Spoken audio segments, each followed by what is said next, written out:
mababa, hindi ka mahinang klase, hindi ka walang kwenta.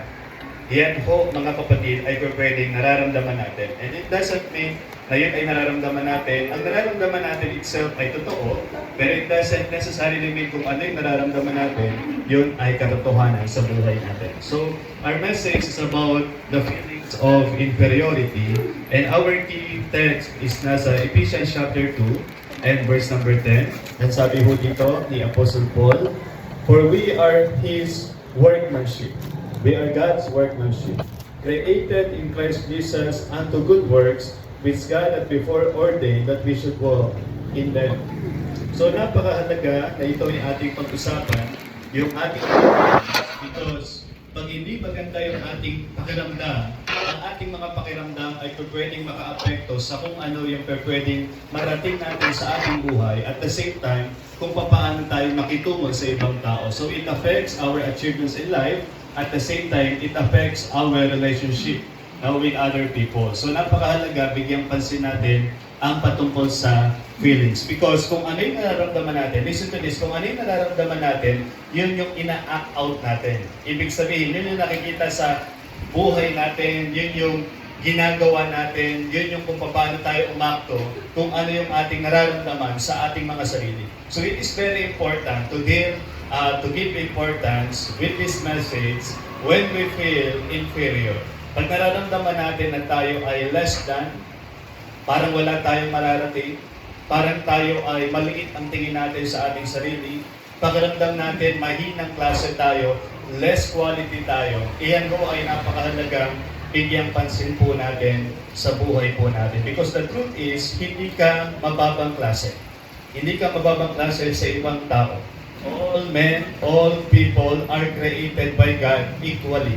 All men, all women, all people ay nilikha ng Diyos according to His image and in His own likeness. Lahat po ng tao ay equal sa paningin ng Diyos. Lahat po ng tao ay inibig ng Diyos. By the way, pag-uusapan din natin yan sa mga susunod natin ko about the unconditional love of God, because there are so many people, even Christians or even pastors, do not convince that the love of God is unconditional, especially pag pinag-usapan yung hell, pag pinag-usapan yung eternal separation from God. So, pag-uusapan po natin yan sa mga susunod na linggo. But now, let's talk about this kind of feelings na minsan tayo ho ay nakakaramdam na masyado tayong maliit sa kung ikukumpara sa ibang tao. So, inferiority is a feeling that we are less than, don't measure up, are poor quality, or we have been rejected. That is the feelings of inferiority.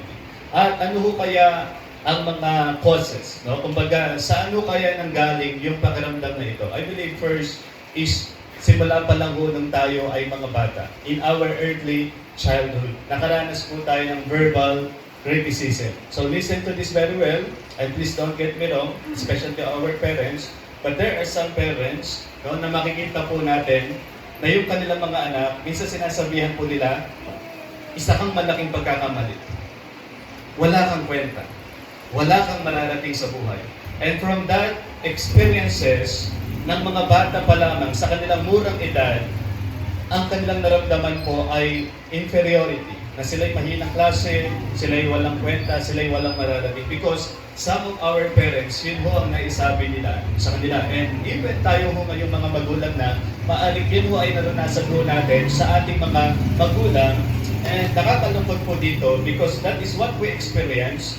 At yung naitanim po niya sa atin ay naramdaman natin na tayo ay mababa. Nung tayo ay mga adult na, nagkapamilya na, nagkaasawa na, at nagkaanak na, ang ginagawa na po natin mga magulang, pinupus na po natin yung anak natin sa isang bagay na maaaring hindi yun yung plano ng Diyos sa kanilang buhay at hindi yun yung kalooban ng Panginoon sa kanila. No, there are some parents na masyado pong pinoprostrate yung kanilang anak. Masyado pong pinupus yung kanilang anak sa isang bagay na maaaring hindi yun yung para sa kanila at hindi yun yung dinesign ng Panginoon sa kanilang buhay. So verbal criticism, I can say, yan ho ang nagiging causes kung bakit nararamdaman natin minsan na tayo ay mababa. Kapag sinabi sa atin na hindi lang sometimes sa ating mga magulang, kahit maaaring yung ating mga kaibigan or kahit yung ating mga teacher, no, nung tayo ay nag-aaral sa eskwelahan, sinabihan tayo, wala tayong mararating, na wala tayong maabot sa buhay, wala tayong kahit anong magiging achievements. Nakaramdam tayo ng ganitong feelings. And because of this, simula pa lang ng tayo yung mga bata, hanggang tayo po ngayon ay malaki na, dala-dala po natin yung ganyang pakiramdam. And because of that, naapektuhan yung kung ano yung mga pwede nating ma-achieve sa buhay na yung plano ng Panginoon. At the same time, kung paano tayo makitungo sa ibang mga tao. So verbal criticism, at the same time, comparison. No? Kino-compare ho tayo. Di ba? Minsan naririnig natin ito, kung kaparehas mo lang sana siya, kung kagaya mo lang sana yung kapatid mo na ito, no? Siya yung favorite, hindi ikaw. Yan ho yung mga naririnig po natin. Comparison. Kung kasing galing mo lang sana ito, kung kasing husay mo lang sana siya. So verbal comparison is one of the causes na masasabi ho natin ganitong pakiramdam pag naramdaman ho natin na tayo po ay kinukumpara sa ibang tao. No? Kaya nga, please be careful with this, lalo na po sa ating mga young people. Some of us, sooner or later, magiging magulang tayo. It doesn't mean may mga pangarap ka na hindi mo naabot sa buhay, yun ay pipilit mo na sa iyong anak. Because there are so many parents na pinipilit po nila yung anak nila sa buhay na gusto nila noon or buhay na pangarap nila noon na hindi nila narating, and because of that, yun po yung pinipilit nila sa anak nila, and to the point na nagkakaroon na po ng tinatawag nating comparison because of this kind of feelings, mga kapatid, na nararamdaman po ng bawat isa po sa atin. So, napakahalaga na ito ay makita natin, not just that, but also circumstances of life, no, dahil sa mga circumstansya natin sa buhay. And I can say most of us can pwede makarelate, mga kapatid, in this message because lahat tayo ay dumating sa mga buhay na napakatindi ng mga circumstansya po natin. Hindi, kumbaga, generally speaking, hindi tayo ganun ka-pribilehiyo, no? Hindi tayo lumaking mayaman, no? Hindi tayo lumaking asensado sa buhay. Most of us, I can say, lumaki tayo sa buhay na napakaraming mga circumstances, no? Naalala ko nung ako ay bata, akala diba, sa buhay namin noon, kasi yung lugar namin, alam po rin yan nila Brother Elias, no? Bago ka makarating doon sa lugar namin, dadaan ka muna ng subdivision. So, parang yung lugar namin noon, kalahating squatter kami, diba? Squatter, katabi noon, subdivision. Walang kahit anong araw, halos magkatabi lang po. Ilang hakbang lang, nandun ka na sa subdivision. So, nakikita ko yung difference, nakikita ko yung pagkakaiba ng buhay na nakakaangat, yung buhay na nasa ibaba. Lalo na kami nun, yung bahay namin nasa ibaba talaga. Kami yung halos pinakamababa nun eh. Nasa tabi kami ng sapa. Kaya pag umuulan, buhabagyo, yan ho talaga kung binabahaw kami. So because of that kind of circumstances sa buhay, ito na to. As I study this message, tinitrace ko kung bakit ako dumating sa point na naging mahihiyain ako. No, so, yun yung naging buhay ko noon. Sobrang mahiyain. Nawawalan ako ng hiya pag mga computer games. Doon nawawala yung aking pagkahiya eh. Kasi, isa lang ako naglalaro. Minsan may kalaro ka, pero hindi mo sa online mo kalaro. No? So, doon mo yung ilalabas yung skills mo, yung galing mo. Pero pagdating sa pakikitungo sa ibang tao, lumalabas po yung pagkahiya ho natin. Siguro sa klase ng katawan natin, siguro sa kung paano ko tinitingnan yung aking sarili. And please don't get me wrong, maniwala man kayo sa hindi. Marami nagkakagusto din sa akin noong elementary ko. Ay, maniwala ng asawa ko, no? Okay, naniniwala naman ako kung ayaw yung maniwala ngayon. Kasi noon pa naman yun eh. Noon pa naman ho yun. Siguro mama ko na lang makapagpapatotoo po dyan. Pero ang gusto ko lang sabihin, wala naman pong interest sa mga ganon. Ang gusto kong sabihin, kahit maraming ganon, pero ang tingin ko sa sarili ko, ang baba ko, wala akong mahinang klase ako. Diba? Kaya nga, naalala ko before, pag naglalakad ako ng subdivision, bago makarating doon sa bahay namin, nakaganyan lang po ako maglakad eh. Na-experience ko po, nabangga ko yung sasakyan. Nabangga ko yung nakaparadang sasakyan. That is a true story, mga kapatid. Dahil ang dami nang iniisip ko, nakayuko pa akong ganyan, nahihiya akong maglakad. No? So, dumating ako din sa point na ganun yung aking naramdaman. No? I feel inferior sa aking sarili because of the circumstances of life na mga pinagdaanan natin sa buhay natin. Siguro yung iba sa atin nakatira, di ba? Galing sa Riles, o baka sa inyo nakatira pa sa ilalim ng tulay. I don't know, mayroon ba dito nakatira sa ilalim ng tulay? So, ang gusto po natin point out, because of this kind of circumstances, sa buhay po natin, nararamdaman po natin na mahina tayo at mahinang klase tayo. And sometimes because of physical differences, no? May mga tao po nararamdaman nila na sila ay mahina or mahina ang quality po nila kapag tinignan po nila yung kanilang sarili, na hindi po nila maipapantay yung kanilang sarili sa ibang tao. Pag nakikita nila yung ibang tao, mas malakas, no, mas magaling, no, lalo na sa mga kalalakihan sa basketball, di ba? Pag nakita mo yung sarili mo, hindi kayo ganun kagaling mag-basketball, pero yung kaibigan mo, napakahusay, napakagaling. No? So may mga pakiramdam po tayo na feelings of inferiority dahil po sa ating mga physical differences. Pagkakaiba ho natin ng mga physical na inyo, physical na lakas, no? Physical na itsura. So, napakahalaga tingnan ho natin ito. At the same time, lack of close relationships. Ibig sabihin, pag wala kang masyadong kaibigan, no? Wala kang masyadong ka-close, especially if you're a believer na, at wala kang naka-Diyos na relationships, yan ho ay pwede maka-apekto sa iyong pakiramdam na inferiority. And then, lack of education. Some people, nararamdaman po nila na sila ay mababa, sila ay mahina, dahil hindi sila ganun ka-edukado kung ikaw compare sa iba. But if you notice this, mga kapatid, may mga taong hindi nakapag-aral o hindi nakapagtapos ng pag-aaral, pero may husay, may galing, no? May talino sa anumang larangan sa buhay na ito. So it doesn't mean ang isang tao ay kulang sa education, siya ho ay mababang klase na, siya ho ay walang kwenta na, siya ho ay wala nang mararating. So, pero because of this kind of culture na meron tayo na ang pinaka-highest priority of course is education, yan ho ay nararamdaman ng maraming tao na hindi nakapag-aral or walang kakayahang mag-aral or hindi nakapagtapos mag-aral, nakakaramdam mo sila na sila ay mahina. And then lower skill level, no? Pag yung Kristiyano, nakita niya yung sarili niya na mas kakaunti yung kanyang kakayahan at kinompare niya yung sarili niya sa ibang tao, ang nararamdaman niya ay mahina siya. No, lalo na kung ikaw yung na gustong-gusto mong umawit sa Panginoon, pero kahit anong pilit mo talagang wala talaga di ba? Hindi mo talaga mailabas kung ano man yung talento itinatago mo di ba? Pero pag tinignan mo yung ibang tao, yung ibang mga Kristiyano, nakikita mo ang husay nila, ang galing nila kumanta, alam niyo po yun, andun yung kanilang tono sa kanilang pag-awit, andun yung kanilang puso sa kanilang pag-awit. Pero pag tinignan mo yung sarili mo, hindi ka naman ganun kahusay. So, maging maingat tayo na i-compare natin ang sarili natin sa ibang tao. Maging maingat tayo mga kapatid na ipantay natin yung skills natin sa skills ng iba. So napakahalaga na tingnan po natin na baka kaya nararamdaman natin na tayo ay mahina or low quality person because tayo ho mga kapatid ay kinukumpara natin yung ating skill level kumpara sa mga taong tinitingnan natin na mas mataas or mas magaling or mas mahusay kumpara sa atin. And then, financial comparison.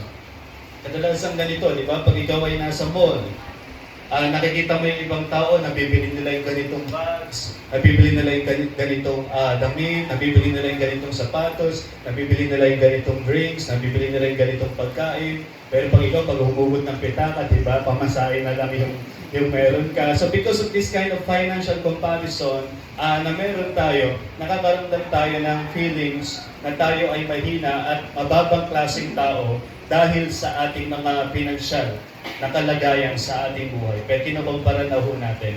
Always understand this. Hindi ho nagpapaging mataas sa isang tao dahil siya ay mayaman, dahil siya ay maraming pera sa bangko. At hindi nagpapaging enjoyable ang mga bagay na meron sa isang tao. Simply means dahil marami siya. Simply means dahil masagana siya. Kaya napakahalaga, i-deal natin ito mga kapatid. Listen, i-deal natin itong pakiramdam na ito because again, you are not inferior. Ito ay maaaring nararamdaman mo. At hanggat hindi mo ito binibigyang pansin, hindi ito nagkakaroon ng kagalingan sa iyong buhay, ano man ang marating mo sa buhay na ito, hindi yan magiging enjoyable, hindi mo mararamdaman ng contentment because what you always feel is inferior. Lagi mong nakikita ngayong sarili na mahina or mababang klase or walang mararating. So you cannot enjoy the blessings of God. And I see it to some Christians, mga kapatid, no matter ano man yung meron sila, ano man yung pribilehiyo na meron sila, ano man yung mga nararating nila sa buhay, hindi nila ma-appreciate yung goodness ng Panginoon. Hindi nila ma-appreciate yung grace ng Panginoon. Hindi nila ma-appreciate yung blessings ng Panginoon because of this kind of feelings. Dahil sa ganitong klaseng pakiramdam na sila ay hindi deserve. No? Yung nararamdaman natin na we are not deserving of anything. In reality, we are not deserving, but that's not the issue. The issue is, biniyayaan tayo ng Diyos. The issue is, pinagpala tayo ng Diyos. The issue is, iba ang paningin sa atin ng Diyos. At yun yung dapat nating tingnan sa buhay natin at ma-appreciate natin for us to enjoy every day, every moment of our life na ginagawa ng Panginoon sa bawat isa sa atin. And sometimes, lastly, the causes of inferior feelings is physical discontentment. Lalo na po sa kultura natin ngayon na mas nakapokus po sa outward appearance. Kaya pag may mga tao po na nakikita nila yung sarili nila na hindi nila maipantay yung itsura nila dun sa masasabi ko natin tawag dito, perceived idea. Yung idea na ito yung ideal na mukha, ito yung ideal na itsura, ito yung ideal na kulay. At pag hindi mo nakita yung sarili mo sa ganon, di ba, nakakaramdam ka na ikaw ay mahina. Nakakaramdam ka na ikaw ay nasa mababang level. So, napakahalaga na makita natin na yun yung mga causes kung bakit nararamdaman natin na tayo ay inferior. At minsan nararamdaman natin ito, maaaring ikaw ay bilang isang anak, o ikaw ay bilang isang magulang, o ikaw ay bilang isang kaibigan, o isang estudyante, o ikaw ay isang empleyado sa trabaho. Kaya pwede mo itong maramdaman sa mga tao na nakakasalamuhan mo sa iyong buhay, na nararamdaman mo kung paano ka nila tratuhin, kung paano ka nila tingnan, kung paano ka nila pagsalitaan, nararamdaman mo sa iyong sarili ang pakiramdam na inferior feelings. So, it's very important because what are the consequences of this kind of feeling? Number one, perfectionism. Ang isang tao na nakakaramdam ng inferiority ay siya ho ay nagiging perfectionist. Because ang isang tao may feelings of inferior, siya ho ay laging gusto niya na ang lahat ng bagay ay tama. Gusto niya ang lahat ng bagay ay correct. So because of that, may mga bagay sa buhay ng isang tao na hindi siya makapagsimulang gawin na kalooban ng Diyos. Kahit po yun yung tama, it is because ayaw niyang magkamali. Ayaw niyang makakumit ng mistakes. Always understand this, mga kapatid. It's our tendency na magkamali kahit tayo'y Christian. Ang mahalaga lang na dapat natin tiyakin sa ating puso if our heart is obedient to God. If our heart is obedient to God, no matter kung tayo ay magkamali. Kasi kung tayo man ay magkamali, if our heart is obedient to the Lord, ang Diyos ang bahalang umangat sa atin, ang madala sa atin sa kanyang landas, sa anumang kanyang plano sa buhay ng bawat isa sa atin. So it is very important na makita po natin na yung mistakes is common. Ang mistake ay pwedeng mangyari sa buhay natin bilang mga tao. But sa mga taong mayroong feelings of inferiority, ang ito po yung consequence sa kanila, perfectionism. Kaya minsan napapansin po ninyo, pag kayo ho ay nagtatrabaho, di ba may mga tao na akala po ninyo talaga ang husay, ang galing. But if you will look sa pinakailalim na kanilang puso, makikita po ninyo yung ganitong pakiramdam. Feeling na ayaw nilang ma-reject, feeling na ayaw nilang magkamali, feeling na ayaw nilang maturing sila na sila ay mababa, ayaw nilang makaramdam na sila ay low quality or less quality or less significant. And because of that, sila ay nagiging perfectionist. And yun po ay nakaka-apekto kung paano nila tratuhin yung mga tao nasa paligid nila or mga tao na kung saan nakakasalamuhan nila sa kanilang buhay. That's why ako po ay understand, di ba, sa trabaho, kung yung aking lead, kung yung aking boss, kung yung nakakataas sa akin, ganito yung sinabi sa akin, nakakababa, nakaka-degrade, mga kapatid, hindi ko binibigyan pansin yun. Ang nakikita ko, this kind of person, nakaranas siya ng ganun pakiramdam. That's why, ganun siya traumato sa buhay ng ibang tao. And it doesn't mean kung ano yung sinabi sa akin, yun ako, yun yung totoong ako. Because napakahalaga na makita natin yung sarili natin, hindi sa paningin ng tao or sa opinion ng tao, kundi sa kung ano yung sinasabi ng salita ng Diyos. And later, pupuntahan mo natin yun. But again, the consequence of feelings of inferiority is perfectionism and then ridiculing people. Now, pwede mong i-ridicule yung ibang tao or maliitin yung ibang tao. So, kaya po, minsan nakikita po natin, instead ng isang tao i-celebrate niya yung achievement ng isang tao, ang ginagawa po niya, ibinababa po niya. Ang ginagawa po niya, nalulungkot po siya. Because instead na siya ay ma-inspired, ma-motivate sa achievements ng ibang tao, ang kanyang nararamdaman ay mahina siya. Ang nararamdaman niya parang, alam niyo po, yung mahinang klase siya. Kasi yung narating ng taong ito, hindi niya narating. Yung naabot ng taong ito, hindi niya naabot. Yung kakayahan ng taong ito, hindi niya kaya. So, yan ho ang consequences pag tayo ho ay may ganitong feeling. So, when we feel inferior, ano po yung dapat natin maunawaan? Are you listening, mga kapatid? Number one, listen. When you feel inferior, understand God's viewpoint. Ano yung paningin ng Diyos? Ano yung nakikita sa iyo ng Diyos? Ano po yung sinabi again sa Ephesians chapter 2 verse number 10? Sabi ni Apostle Paul, for we are His workmanship. Sino yung His na sinasabi po dyan? God. Amen? We are God's workmanship, created in Christ Jesus unto good works that God had before ordained that we should walk in them. So sinasabi po ng talatang ito, every one of us, are you listening mga kapatid? Ano man yung laman ng bank account mo, ano man yung trabaho mo ngayon, ano man yung klase ng achievement mo sa academic, sino ka man ngayon, you are God's workmanship. Every one of us. Lahat tayo mga anak ng Diyos, tayo ay workmanship ng Diyos. Ibig sabihin ng workmanship, you are His masterpiece. Hindi ko kasi matagalog, pero pag sinabing masterpiece, ito yung parang, di ba, may mga painting na Mona Lisa, yun yung mga masterpiece. At tayo, mga kapatid, hindi tayo masterpiece lamang ng gawa ng kamay ng tao or gawa ng sulat ng tao or pinta ng tao. Tayo ay masterpiece ng Diyos na makapangyarihan sa lahat. Diyos na kung saan pwede ho nating panghawakan yung kanyang paningin sa buhay ng bawat isa ho sa atin. So understand God's viewpoint. You are God's workmanship. You are created by God, unique. Wala kang kagaya mo. Hindi intention ng Diyos na likain ang sino man sa atin na mayroon kang kaparehas. Lahat tayo iba-iba. Lahat tayo, mga kapatid, meron talaga tayong mga differences because we are created by God uniquely. Amen? So, napakahalaga na makita po natin ang ating sarili, hindi sa viewpoint ng aking boss, hindi sa viewpoint ng aking kaibigan, hindi sa viewpoint ng aking magulang, hindi sa viewpoint ng aking pastor, hindi sa viewpoint ng aking mga kapatid, hindi sa viewpoint ng kahit sinong tao. Mahalaga na makita ko ang aking sarili sa viewpoint ng Diyos. Sino ako sa paningin ng Diyos? I am His workmanship. I am God's masterpiece. At ang Diyos natin na siyang pumipinta sa buhay natin ay hindi siya nagkakamali. Hindi na tayo pinipaint, kagaya ng mga pintor, di ba? Pag nagpipaint yan at pag-billing nila mali, hindi magiging maganda yung kalalabasan, pupunitin nila yung papel. At sila ay magpipaint ng panibago. Hindi ganun ang Diyos. Ano man yung mga nakikita nating mistakes or hindi maganda sa buhay natin, ang Diyos ay hindi nagkamali na tayo ilikha at hindi siya nagkamali na tayo iligtas. Ang Diyos ay patuloy niyang pinipaint ang buhay natin. Patuloy niyang pinapaganda ang sarili natin.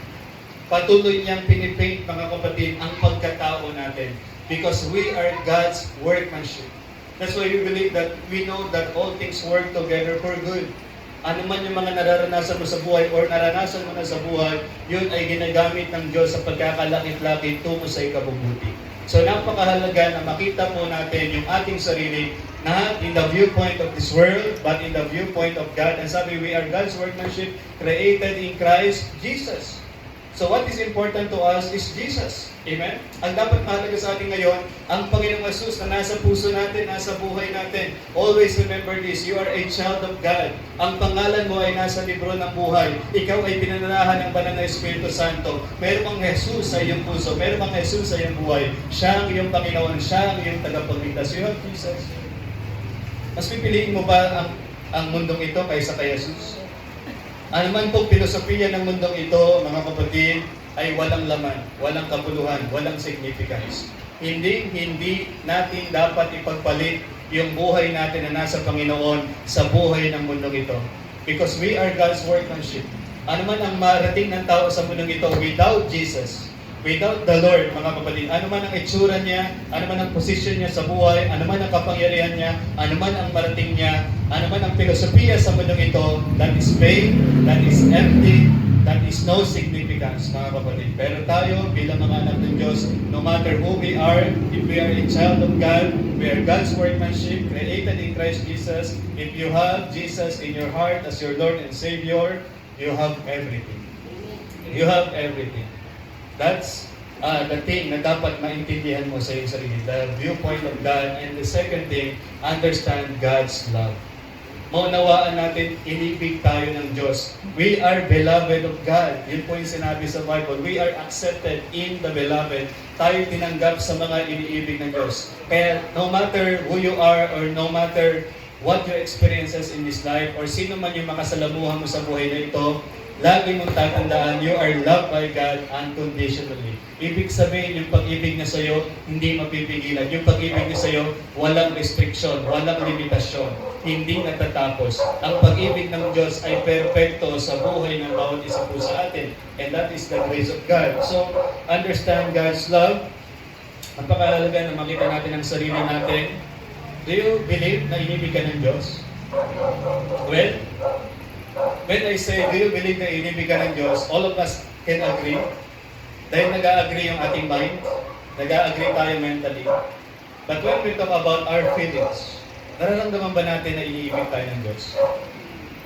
Kumbaga, hindi lang sa iyong kaisipan, kundi sa iyong pakiramdam, do you feel the love of God? Because malaki ang pagkakaiba ng naiisip mo ang pag-ibig ng Diyos sa iyong buhay at nararamdaman mo yung kanyang pag-ibig.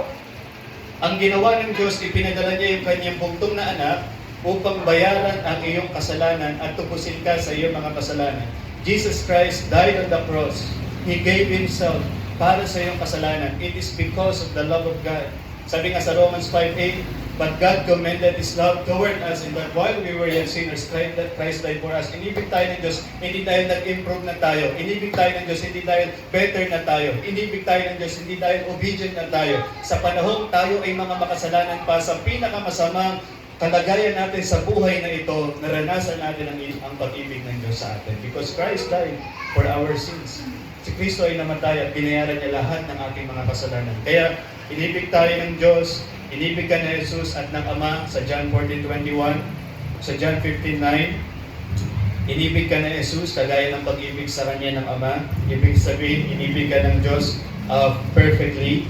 And sa John 17:23, ganun ang pag-ibig sa iyo ng Ama, kung paano niya inibig yung kanyang anak na si Jesus, ganun din po ang pag-ibig sa atin ng Diyos Ama. And John 7:24, tayo po'y inibig ng Diyos bago pa ang pundasyon ng mundong ito. Wala pang kahit anong narating ang tao sa mundong ito, andyan na ang pag-ibig ng Diyos sa bawat isa sa atin. So, it's good na tayo lagi nating maintindihan ito.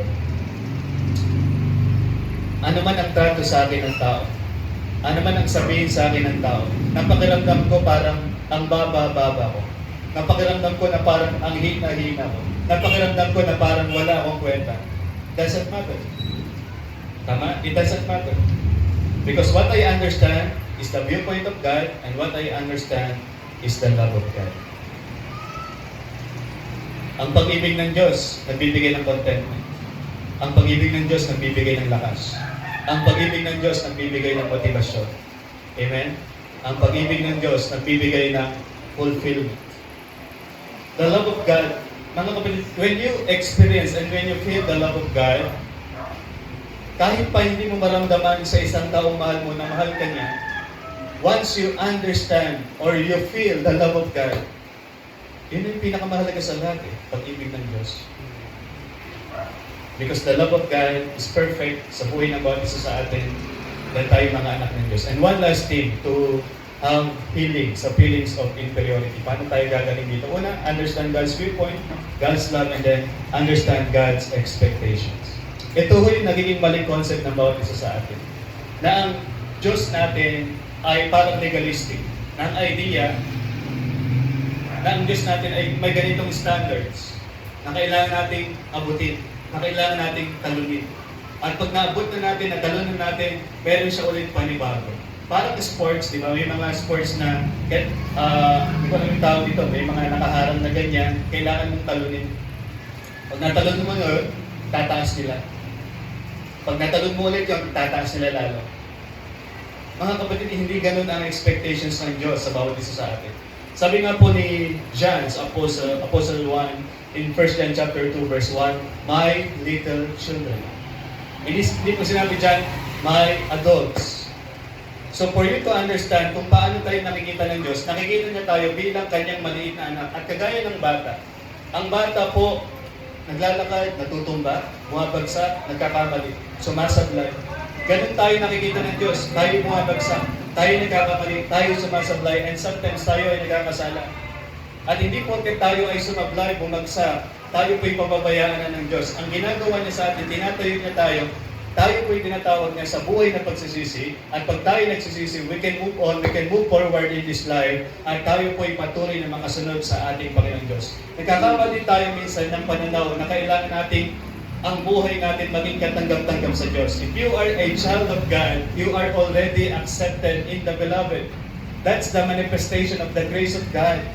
Hindi mo na kailangang magpumilit na matanggap ang approval ng Diyos, because in reality, we are saved by the grace of God. At the same time, we are sanctified by the grace of God. Kung naniniwala tayo, naligtas tayo, hindi dahil sa ating gawa, kundi dahil sa biyaya ng Diyos, maniwala din tayo na yung pagbabago ng Diyos sa atin, hindi rin sa ating mga pansariling gawa, kundi sa gawa ng Diyos sa kalooban ho natin. Kahit po sa ministeryo, paglilingkod sa Diyos, lagi niyo pong tatandaan, ang pagmiministeryo sa Diyos, hindi po yan yung patungkol sa pwede nating magawa sa Diyos, kundi ang pagmiministeryo kung ano yung ginagawa ng Diyos sa kalooban natin, na nahahayag sa buhay natin. So what are the expectations of God? Okay? Lagi niyo po ito tatandaan, mga kapatid. There are two expectations of God sa kanyang mga anak. Number one, you can take notes. Number one, trust Him. And second, follow Him. That's all. But Pastor, how about the love of God? How about my love for God? Yung pag-ibig ko sa Diyos.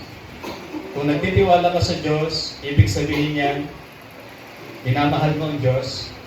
At pag sumusunod ka sa Diyos, ibig sabihin niyan, patunayan na ikaw ay umiibig sa Kanya.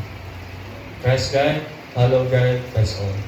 That's the expectations of God sa buhay ng Kanyang mga anak. Amen? So napakahalaga, makita natin ang sarili po natin sa viewpoint ng Diyos. Makita natin yung expectations ng Diyos sa buhay ng bawat isa po sa atin. So, makita natin na yung feelings of inferiority are feelings. And listen, this kind of feeling is lies. Amen? Ito po ay kasinungalingan. Ang pakiramdam na ako'y mahinang klase, walang kwenta, walang mararating, hindi ko maipapantay yung sarili ko sa buhay ng ibang tao. Ang pakiramdam na gano'n ay kasinungalingan. At pwede nating mapagtagumpayan yung kasinungalingan na ito sa pamamagitan ng katotohanan. What is the truth? Understand God's people, God's love, God's expectations. The expectations ng Diyos, alam niya na minsan pwede tayo magkamali. Alam niya na minsan pwede tayong bumagsak. Alam niya na minsan pwede tayong magkasala. Pero andyan yung kanyang kamay, andyan yung kanyang biyaya, upang tayo iabot, upang tayo iangat, upang tayo magsisi, at upang tayo ay mapunta doon sa kung ano man yung plano niya sa buhay natin. That's why He gave us the Holy Spirit. Because alam ng Diyos, hindi natin kayang ipamuhay ang buhay bilang isang Kristyano. He gave us the Holy Spirit upang tayo ay maging tao ayon sa kung ano man yung panawagan niya sa buhay natin. Kaya to the members of the church, lagi niyo po tatandaan, hindi kayo ipoprostrate sa gawain na ito. Hindi kayo pipilitin sa gawain na ito. Because what is important to God is you trust Him and you follow Him. That's all. Kaya napakahalaga, alam natin kung ano yung sinasabi ng Diyos sa buhay ng bawat isa po sa atin. And we trust Him, we obey Him sa buhay po natin, no matter what. So in this kind of feeling, why not pray about it? Amen? Bakit din natin ito ipag-pray? Lord, salamat. Because nilikha mo ako na unique. I'm your workmanship. Kung ano man ako ngayon, kung sino man ako ngayon, kung ano man yung itsura ko ngayon, this is the best. Hindi ko kailangan ipantay yung aking sarili sa iba. Hindi ko kailangan ipantay yung aking sarili sa pamantayan ng mundong ito, sa expectations ng mundong ito, o sa opinion ng mundong ito. Because everything in this world, without Jesus, is empty, vain, discontentment, endless strivings sa buhay ng ibang tao. But if you have Jesus in your life, if you have Jesus in your heart, you have everything. Later you see that is in you than He that is in the world. Itong nararamdaman natin ito, that's not true. Always remember, you are a child of God. You are accepted in the Beloved. God has a plan for your life. Meron siyang gustong ma-achieve sa iyong buhay. So it is very important that you follow Him. You trust Him. Amen? No matter what you heard, ano man yung narinig mo, nung bata ka pa lang, hanggang ngayon, ikaw ay adult na, marami kang narinig, marami kang nararamdaman, marami kang nakikita, marami kang naiisip na maaaring hindi tama, maaaring bunga ng iyong maling pakiramdam. But it is very important now to understand kung paano ka nakikita ng Diyos, to understand the love of God for you, and to understand the expectations of God. You trust Him, you obey Him, yan ang pinakamahalaga sa Diyos. At siya ang bahalang magtayo sa iyo pag nagkamali ka. Siya ang bahalang magpatawad sa iyo pag nagkasala ka. Siya ang bahalang magpalakas sa iyo sa mga landas na nais niya sa iyong buhay. Tayo lahat, mga kapatid.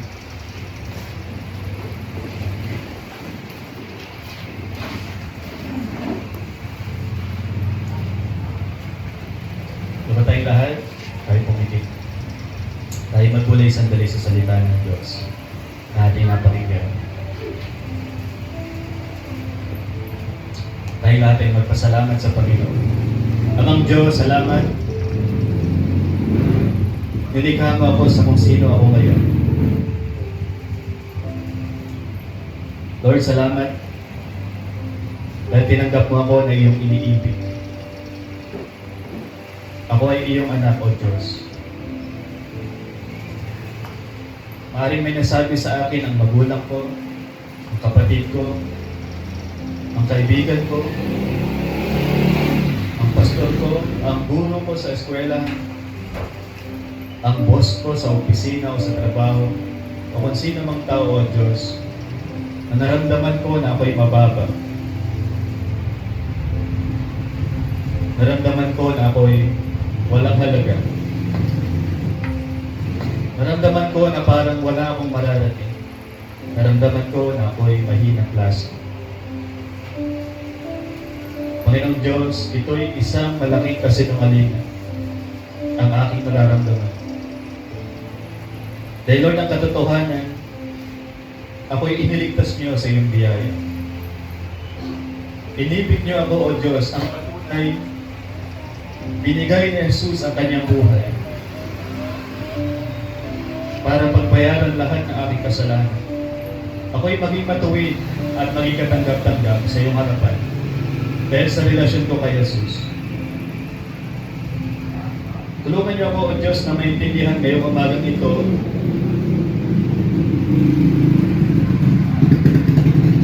ang iyong viewpoint sa akin. That I am your workmanship, Lord. I am your masterpiece. Maaaring hindi ako nag-a-agree. Pero sa kung paano ko tinitingnan ng ibang tao or sa kung paano ko nakikita ang aking sarili. But Lord, pangahawakan ko ang katotohanan ng salita niyo. I am your workmanship. I am created in Christ Jesus unto good works. Lord, you have a purpose kung bakit niyo ako nilikha. I am unique, Lord. Hindi ako mako-compare sa ibang tao. Because Lord, I am unique. I am one of your creation, Lord. And Lord, I will understand your love for me. Hindi ko lang ito mauunawaan, Lord, sa aking isip, kundi, Lord, sa aking pakiramdam. Nadamandam ako, O Diyos, ang iyong pag-ibig. To the point na ito'y nagbibigay sa akin ng fulfillment, contentment. Na minsan makaramdaman ako ng rejection, makaramdaman ako ng frustration, makaramdaman ako ng buhay na less significance. Lord, naniniwala ako, by your grace, inibig niyo ako, Panginoong Diyos, ng walang kondisyon. Lord, nagpapasalamat ako because your expectations of me ay ang pagkatiwalaan ka at sundin ka lamang. Lord, ikaw na ang bahala sa aking buhay. Dahil Lord, ikaw ay may magandang plano. At naniniwala ko, O Diyos, lahat ng mga pinaranas mo sa akin noon, ngayon, at sa mga darating na panahon, anumang circumstances iyon, O Lord, ay ginagamit niyo sa aking ikabubuti.